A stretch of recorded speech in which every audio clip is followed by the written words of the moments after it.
नमस्कार. मी संदर्भ ग्रंथपाल प्रसाद भडसावळे सादर करत आहे सारे जहां से अच्छा.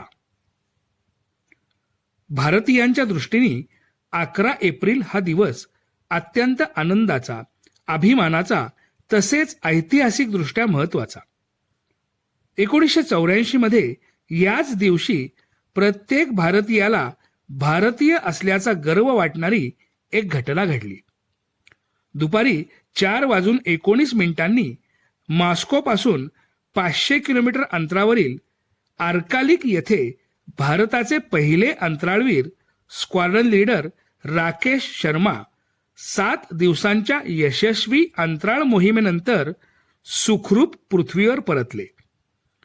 रशियाच्या सोयूज T-11 या यानातून युरी माल्सशेव व जेनाडी स्वेलोकाव या रशियन अंतराळवीरांबरोबर राकेश शर्मांनी हा अंतराळ प्रवास केला.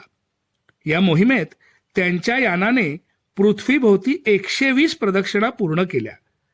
दरम्यान त्यांनी अंतराळातून काढलेल्या भारतीय प्रदेशांच्या अनेक छायाचित्रांचा पुढे संशोधनासाठी उपयोग झाला.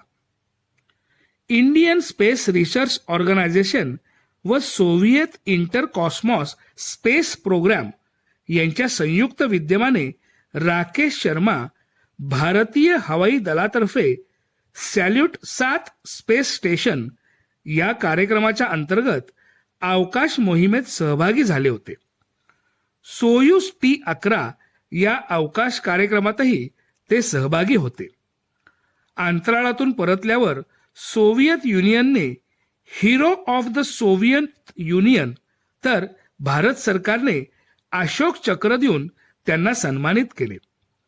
अंतराळ विषयक विविध उपक्रमांमध्ये राकेश शर्मा यांचा सहभाग असतो. भारताने अंतराळ संशोधनात केलेल्या नेत्रदीपक कामगिरीची मुहूर्तमेढ शर्मा यांच्या यशस्वी अंतराळ मोहिमेत आहे. अंतराळात असताना शर्मांनी तत्कालीन पंतप्रधान इंदिरा गांधी यांच्याशी संपर्क साधला. सारा देश हा संवाद दूरचित्रवाणीवरून पाहत होता. इंदिराजींनी त्यांना विचारले, अवकाशातून आपला भारत देश कसा दिसतो? यावर क्षणाचाही विलंब न लावता राकेश शर्मा म्हणाले, सारे जहां से अच्छा. त्यांच्या या उत्तराने इंदिराजींबरोबरच सर्व भारतीयांची मनं त्यांनी जिंकून घेतली. धन्यवाद.